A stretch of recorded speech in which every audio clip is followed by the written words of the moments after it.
Hello, how's everyone doing? We all good? It's me, Lewis Left. Welcome to the show. Long drives, late nights, and lobby calls. This is a podcast about the realities of the live music industry and the stories from the people on stages to everyone else behind the scenes. So today I have Henry Appleby, drummer extraordinaire. Actually a really close friend of mine as well, so there was no better place to start off this podcast. We go through an array of things. We talk some function horror stories that he's been through, along with some COVID mental health issues due to the fact of this pandemic. We have had 0 gigs. But we also have a lot of fun touring stories to get your teeth into. So strap yourself in, enjoy the show. Long drives, late nights, and lobby calls. This podcast has it all. With Lewis Left.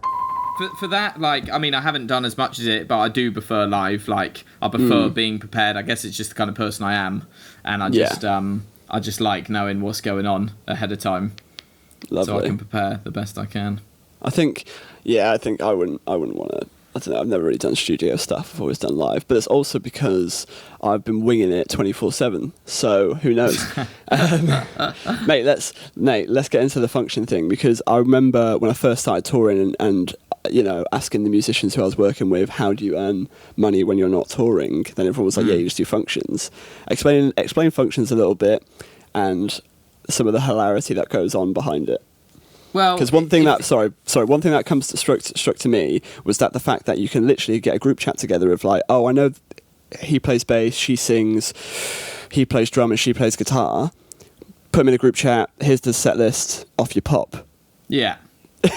I mean, if you ever see a band on in either at a party, a wedding, in a restaurant or something, that'd be considered a function if you didn't know already. So people, like you say, can get thrown together, or I tend to I've got a band and a little agency and put things together for people, and you just get people who can do the job. I mean, if you've done functions, it's a lot of the same material, unless you're doing a specific thing it's a jazz gig, it's a lot of the same material. So people know the tunes a lot of the time. And even there's little hits people put in certain songs. Yeah. But everyone kind of learns, everyone just knows it, because if you've been doing it for a long time. But to be honest, man, a lot of the time, if you're doing some higher end decent functions, it can pay a lot more than pop stuff. So pop stuff's maybe a bit more fun, a bit more glamorous, in a sense. But then really, money wise, you can clean up doing functions. If you're in a good band who get high end work, you can do really well. And and normally if you're in a high end band, they've got good arrangements and good players, and it can be really fun, even though you're playing covers and function tunes. I've had more fun. Probably some of the funnest gigs I've done have been functions, just with really good bands. Oh, man. Rather than, playing pop music that you might not necessarily like. Not that I love playing some of the function songs, but like I said, if it's a good band, anything can kind of sound really good. I mean, that really goes for pop as well, but generally, if it's in a function set, it's normally a decent enough song. Any nightmares? Any nightmare function stories that you can think of? Oh, God. I mean, I'm sure there's. I mean, the worst thing that's ever happened to me was there was an agency who we all, me and my kind of friendship group, all used to play for, and they were really they had good money behind them, but they would go into that lower end, so they weren't going for these big elaborate gigs. They were going for lower end stuff, and they were paying the band really badly. Now, one of the things they did, I'm talking the standard rate was £144. So I mean, that would give it away for a lot of people if there's musicians listening, but not even rounding it up to 145 or 150. Yeah. It's just 144, which kind of tells you everything. But which I think 150 a gig is an average price for a musician, even a stagehand, backline tech. I'd say for people that maybe aren't accustomed to it, they probably hear that and go, yeah, 150, I can do that. But actually, I think 150 is a pretty good standard. Entry level kind of thing. Well, not entry level. Entry level for me was £25 a day, but 150 is good. So anyway, 144. Yeah, no 144. So this agency would send bands out, And like a lot of function bands, the promo, you're not necessarily going to get the band from the promo who are going to turn up to play your wedding, because the chances are, if the musicians are good and worth their salt, they can be off doing something more exciting than especially for a function for £144. Yeah. So I'd been putting bands out for this agency for maybe 2 or 3 years from when I was in college. And it was great for the time. And like, I was happy to have the work and the money. And it kind of, I learned how not to do it, really. Yeah. But I was out doing this wedding, and the singer, who is an amazing singer, she does like, but pre-COVID, she was doing like BVs for Noel Gallagher, and she's like legit killing singer.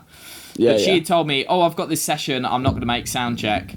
So already the groom had come in and been like, where's the singer? And I explained like, she's stuck in traffic, blah, blah. I didn't tell him she was doing a session, but blah, blah, blah. She'll be here, don't worry. So I could, the way that the room was set up, it was right next to where the wedding was happening. So we're quietly setting up in a room. We couldn't sound check because I can hear the guests and I can hear the speeches. And we could hear the groom was absolutely battered. And the things he was saying to his family and friends, like stories about when he met his wife and they had a one-night stand. And I was like, I can't believe your parents are sat there and her parents are sat there and you're saying these horrendous things. But anyway, so he was battered. We didn't think anything of it. And unfortunately, this was a cash gig, which sounds great, like, cash, but for me as the band leader, I've got to then go up to whoever and get the money before we play. And this pissed groom was basically like, yeah, if you're any good, I had to go into like the middle of where the wedding was happening and found the groom. I was like, have you got that? Well, I found the best man, and he was like, yeah, the groom's got the money. And he was basically like, well, I haven't heard you, so I'm not going to pay you until I've heard you. And I was like, give me the bag, mate. I was like, that's not how it works. Like, I need the money or I can't put my guys on stage if you don't pay me. Yeah. And he was like, you're not even the band from the promo. Like, the singer had got there at that time. He was like, that's not the singer. How do I know she's rubbish? I was like, trust me, you're going to have a great time. And at this point, he starts to like raise his voice, and everyone in the wedding starts to stop. Everyone's eating. And everyone's turned around, like, looking at us. Like, what? Mate. And I look like the knob, and he's kind of... of course, exactly, yeah. It's nothing to do with me. I'm just paid to put the band together and turn up. It's the agency's deal that they haven't told him it's going to be... It's probably in the small print, in the contract that no one reads. But, he basically started shouting at me, saying, like, you've come on my wedding day, you're taking the piss, this isn't what I've paid for, you're not from the video, and I'm there. And I remember it was something like... It was midsummer, it was probably the 5th gig on the trot, and I was ill, and I was just there like, this is my last gig, I just need to do this gig and go home, and I can rest for like 2 days or whatever. And I just remember him shouting at me, and everyone's now looking, and there's now a group of like, the groomsmen, his dad, like all these people are just around me. Like, I'm the bat, and being like, come on, mate, people are shouting in like, come on, mate, you're taking the piss. And I was like, man, and I remember saying to him, I was like, man, if you feel like that, like, if you don't want to pay us, I'll just pack up and leave. Like, I don't need to. Which I would never say at someone's wedding, especially to the groom, but I'm ill, it's gig 5 on the trot, and I'm kind of over it. And he's being And you've just rude, got a face full as well. Like, you've just got a face full of it, so... And he literally said to me, if you pack up now, I'm going to smash your face in. Oh, and I was my God. Obviously, I've never been threatened on a gig before, so I was like, okay, and turned around and walked away. And went back in our room, which is literally right next to it, and started packing my drums down. And then the father of his dad or the father of the bride came in and was like, "No, mate, he's only joking. Here you go. Here's the cash." He was like, "How much do you need?" And the groom had the money. I'd seen he had the envelope, and this guy opened his wallet and he had fat stacks of cash. And the band, we were only like, "Oh, mate, this is like I don't know who he was," and he had all the money. And the band, we only get paid, it was something like I had to collect like $8.50, and he had way more than that. And he was like, yeah, mate, like it's no, like he was buying around. Here's a tip. Here's a tip for your troubles. But and then obviously we played and killed it, and the guy loved it, and the groom was like, I'm so sorry, I should have known. Yeah, afterwards. You're amazing. Yeah. But man, that's probably the worst thing that's ever happened. Oh my God, that is amazing. That's the fact is that he's like, yo, I'll smash your face in. It's instantly one of those things of just like, okay, cool, I'm definitely leaving then. Like, because you're not gonna smash my face in. I've got a band for the people here. Like, you're not gonna get close to this, mate.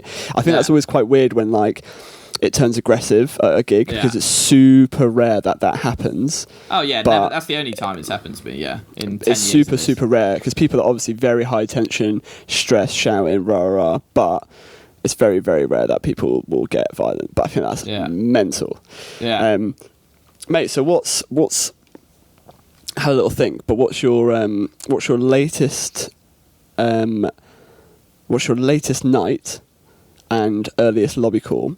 So like I always look at this as like when you do the fly out shows, it's like, but you've already done a gig the night before, so you get to bed late, but you also get your lobby call to get up is like super early. Yeah. Funnily enough, just when I met my girlfriend Em, we 6 years ago, we went out for a drink one night. Yeah, shout out Em. She'll never listen to this. We went out one night, and then I saw her the next night. Funnily enough, we went out again, and I stayed out with her. We went for dinner, and we walked around a nice park in Hampstead or something. And basically, I was out with her till about 2 a.m, just like getting to know each other and having a great time. And I had to be at the airport for a show in Hungary, I think. No, Budapest. Oh wow! Was it in Budapest? Yeah. Budapest is in Hungary. Yeah. Yeah, I can't remember if it was in Hungary or... Anyway, I think it was in Budapest, that show. Okay. So I basically went home and I packed my bag, but went to sleep for maybe an hour and then went back to the airport. Not back, but went to the airport. So then we fly to Hungary, do the show in Budapest, and I was in Budapest for less than 24 hours because then we had 3 shows in Greece. So I didn't sleep, say, the Thursday night. Friday night in Budapest, we do the show. Again, we go back to the hotel, and I remember setting my alarm, and I had 37 minutes to sleep by the time we got back to the hotel after the festival. Slept, or didn't sleep, closed my eyes, my alarm instantly went off, and then I had to get up and leave, went to Greece, and then I don't know if we went straight to a show or I might have had that evening off, but I remember getting to Athens and we had a really nice hotel and just being like, oh my God, this is heavenly. Like just getting in there. Because even just sitting at an airport for, the 2 hours before your flight is like, especially on no sleep, it just feels like the worst thing ever. In hindsight, I would take it now. Pre-COVID, or like during COVID, I would take that 100%. I would love to be at that airport. But at the time, I just remember being like, oh, this is just horrible. Like my sleep is all over the place. Yeah, so that probably takes it. Oh my God, that's like a good 72 hours worth, and you've only slept for like a couple of hours. Now, there could have been a show that the night we got to Greece. I can't remember if there was, but I feel like, maybe it was just those. Maybe it was just those. But yeah, there you go.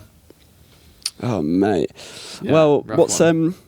There's a weird thing with touring where you go travelling quite a lot, you're out and about seeing places, but the reality is that you're actually not really seeing a lot of the place of where you are. You're mainly seeing like a backstage room, like you're saying previously.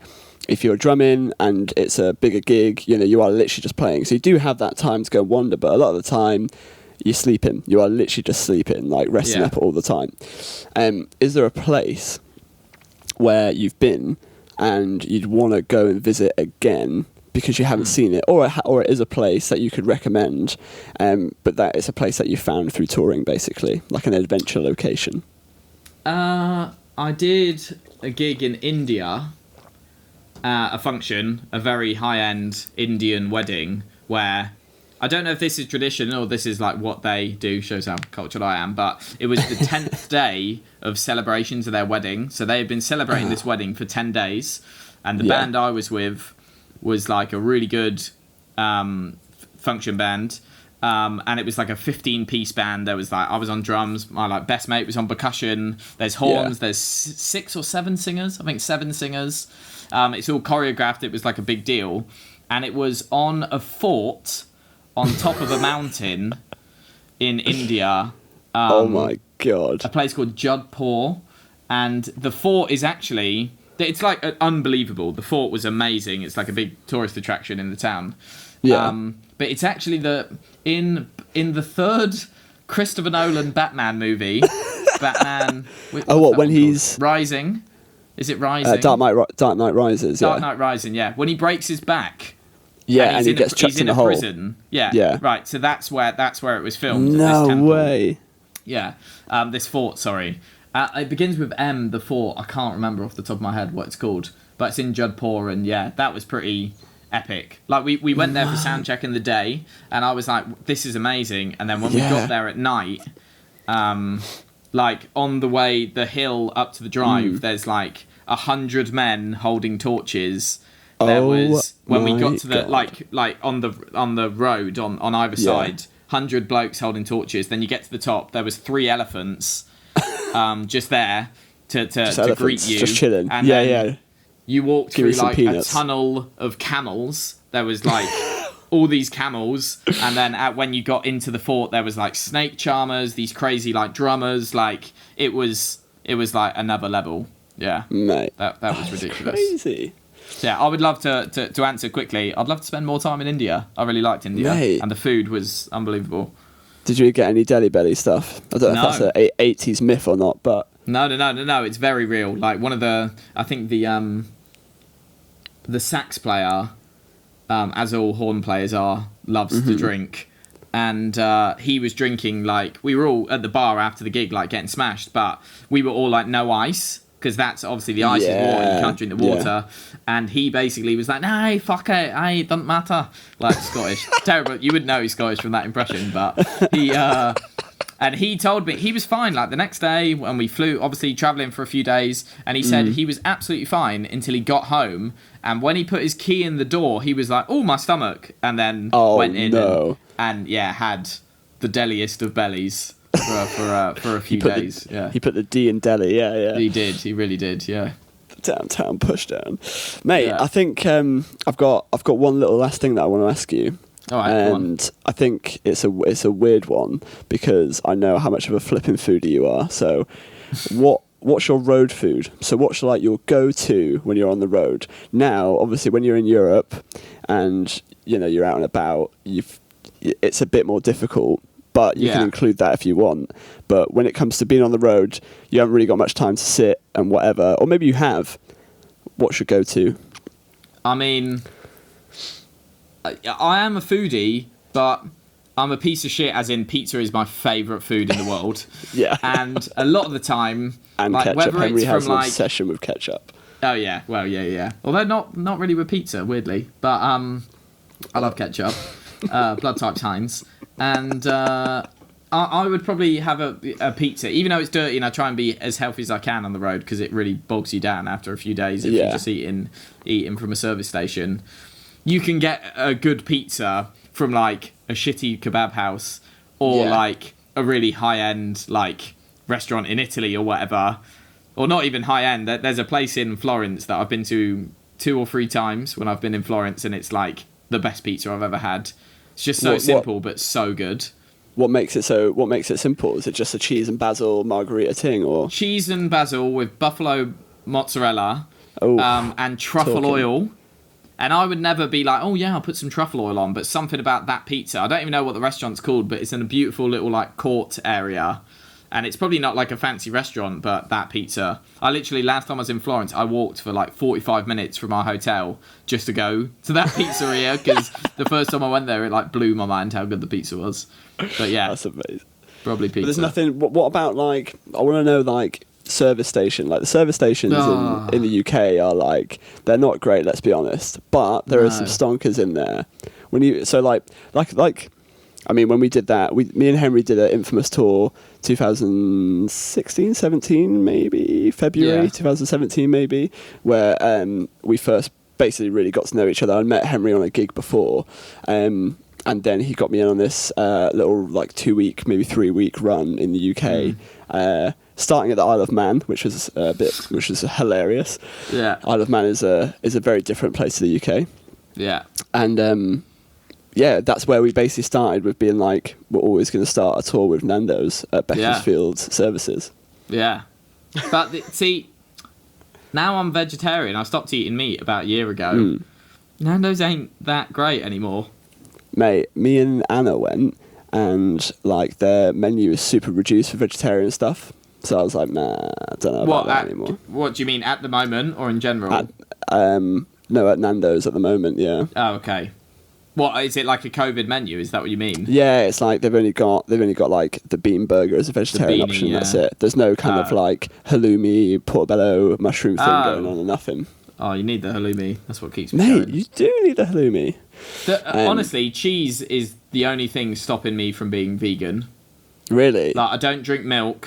I drink oat milk, but Same. cheese is the only thing that I would find hard to give up. Otherwise, I could be vegan. I feel like quite happily. Interesting. I mean, you didn't But, ask, like- but I'm telling you, mate. All right. Hey, my name's Henry. I'm vegan, but I'm not a vegan. anyway. But yeah, when it comes to it, because basically on the motorways in the UK, you've got either a Waitrose and Burger King kind of motorway, or you've got a McDonald's, Greg's, and an M&S type of motorway stop. Yeah. I think that's right. Yeah.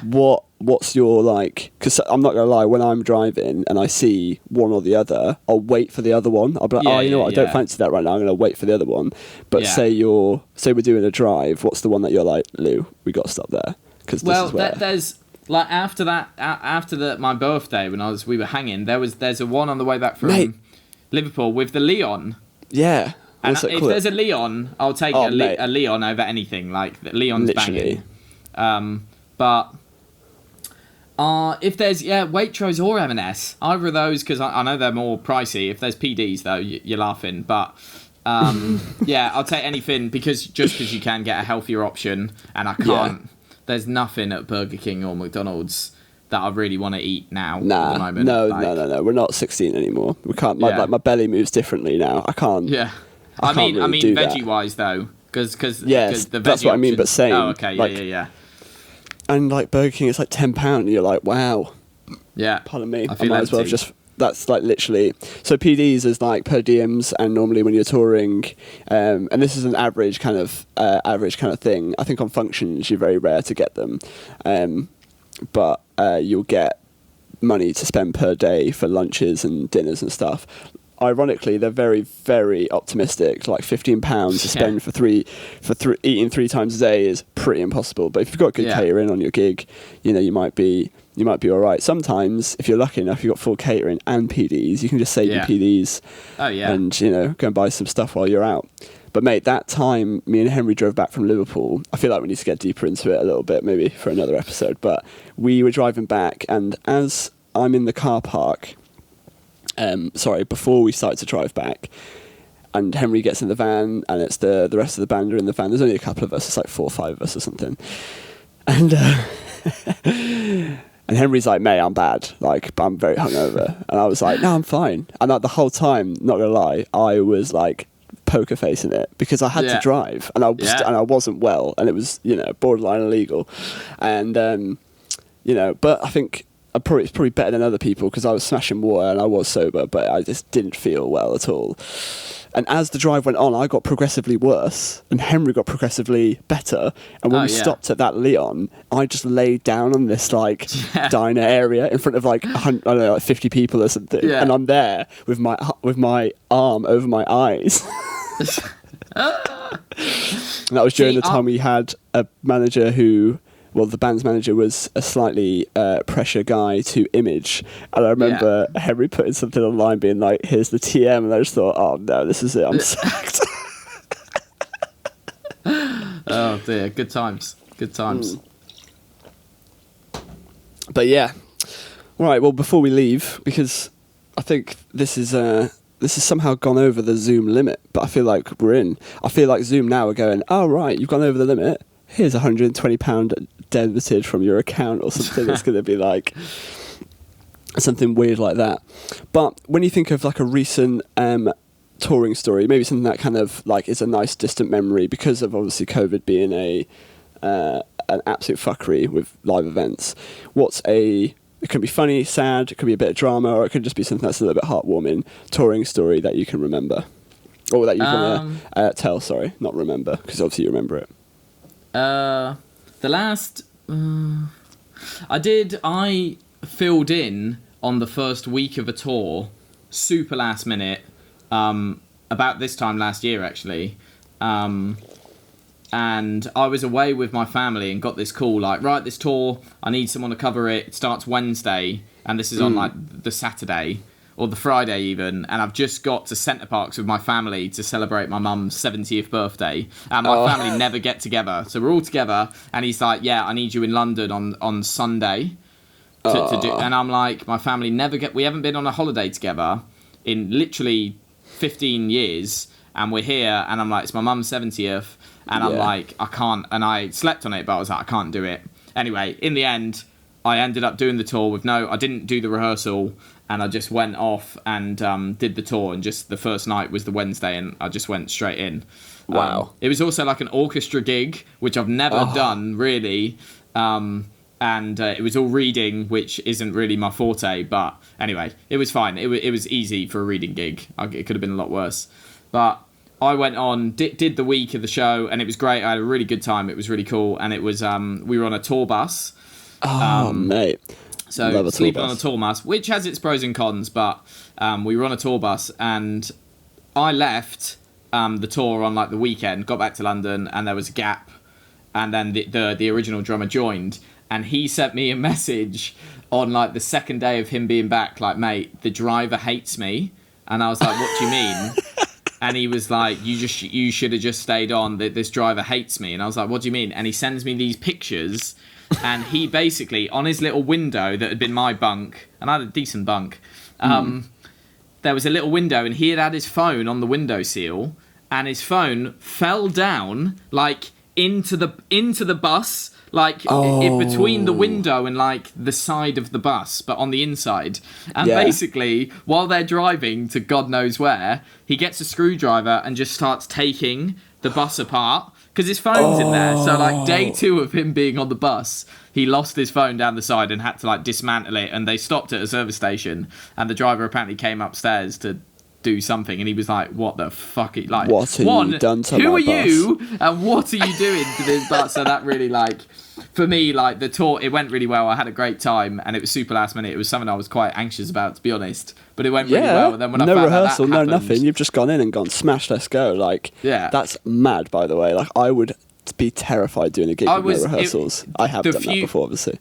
The few days leading up to that first show on the Wednesday were not very nice, and even like I ended up leaving on the Sunday to come back, you know, the Sunday at Centre Parks to come back, and like that whole drive I'm like listening to the set, and there's different versions, and they're in rehearsals changing things as we speak, so it was hairy, but yeah, that really warmed my heart. Like, the tour was great, what I did of it, and then when that happened I was like, oh, that is amazing. Just the pictures of my mate taking this bunk apart with a screwdriver, phenomenal. Because, like, it is a rule of thumb, but, like, it's almost like going to a restaurant. You don't fuck with the waitress. Yeah. You don't fuck with the tour driver. He's your guy. Tour bus driver. You've always got to nice them up. But they are, like, they're very, very, like, you know, they're really, really particular. So it's almost like you're coming into someone's house a little bit. I know it sounds a bit like, I'm not trying to shit on drivers at all, but people, like, especially touring musicians, going onto a tour bus opposed to a van or a flight, you go onto a tour bus, it's like their escapism, it's their life now. But actually a lot of people forget that this is where the driver works 365. Do you know what I mean? People come in, they're just like the classic is no one left a mug on the silicone sticky grip tape. Yeah. Bus driver goes round a roundabout, mug ended up in a bunk. And so you got to be nice to your bus driver because they are the best. And it is up to them if you're going to get... Mate, it's up to them if you're going to get a nice sleep, honestly. Exactly, yeah. I bet every time the guy was about to fall asleep, the bus driver just had a quick, like, slap on the brakes to be like, there you go, wake up. Oh, God. Man. Well, before we leave then, Henry, is there anything you would like to let people know about? It could be anything. So, you know, this can be anything. This can be like, oh, you should really go and check out this Netflix series. This should be... It's kind of like a pass on the whatever it is. I'll probably think of a better name for it, but it's like, this is something that I'm like, really, like, even if it's a video game that you're bumming at the moment, or like a series or a meal deal or anything, something that you want to pass on the fun. What would it be?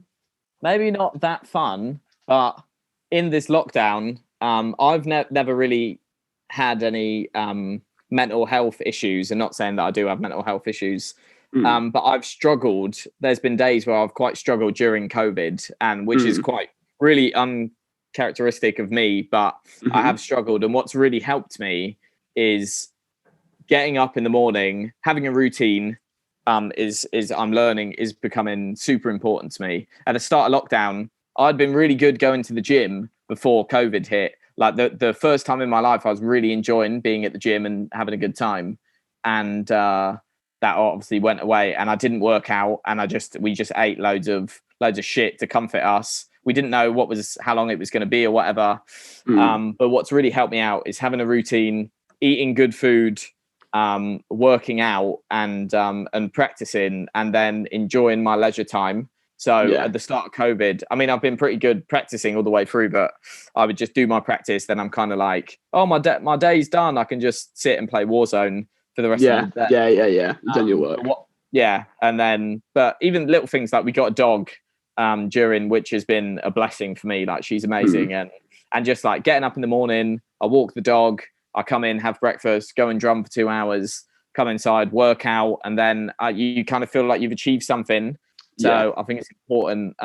Those little wins I'm finding are really helpful. Just getting those little W's throughout the day, and just trying to be a bit more healthy, especially in times when you can kind of be like, oh, fuck it, I'll just comfort eat and watch Netflix. Yeah, you feel much better for it if you've got a few W's in the day. Matt, I think it's really important because, like you said, you don't have any difficulties mentally, but actually mental health is something that is like a muscle. It is something that needs to be tended to and worked out and worked on. And especially I think, if at the anything, moment during these weird times. Yeah, you've got to be aware of it. And like I've signed up for counselling myself just to like go and chew the fat with someone, because it gets to a point where you're just having similar conversations with your loved ones and stuff like that, and it becomes a little bit there actually needs to be some sort of coping mechanisms with it. Mate, routines of what you're saying is perfect. There's a podcast I listen to where he draws 5 boxes on a whiteboard, and for every day he works out, he puts a smiley face. And for every day that he doesn't work out, he puts like a sad face or a cross. So when he looks at his week, that's enough that he's like, that workout is enough that he's achieved something. And I think that's really important, that you have that sense of that's my achievement of the day done. Now everything else is free. Do you know what I mean? So I think that's really important. Definitely. Sharing is caring. That's what I'm going to call the segment. Sharing is caring. There you go. That's it. Henry's sharing is caring. Yeah. Well, mate, thank you for doing this, by the way, because this is obviously like a bit of a shot in the dark. A podcast about touring and stuff like that. Henry is a very close friend of mine, and he's someone that I feel very comfortable with. So it was a good way to start it. And there's definitely going to be episodes where me and Henry come back and do random stuff that has nothing to do with touring, like UFC or just random stuff we've finished on Netflix. But I don't care. It's my podcast, whatever. So live your best life. But thanks for having me, man. I love you, brother. Yeah, thanks, dude. I think that's another important thing as well that people don't say enough, especially dudes as well. They don't tell each other that they love each other enough. But yeah, I love you, mate. So yeah, there you go. Nice one, dude. Thank you. All right, thank you very much. With that, then, ciao Bella. Definitely gonna need to think of a better outro for that, but. Long drives, late nights, and lobby calls. This podcast has it.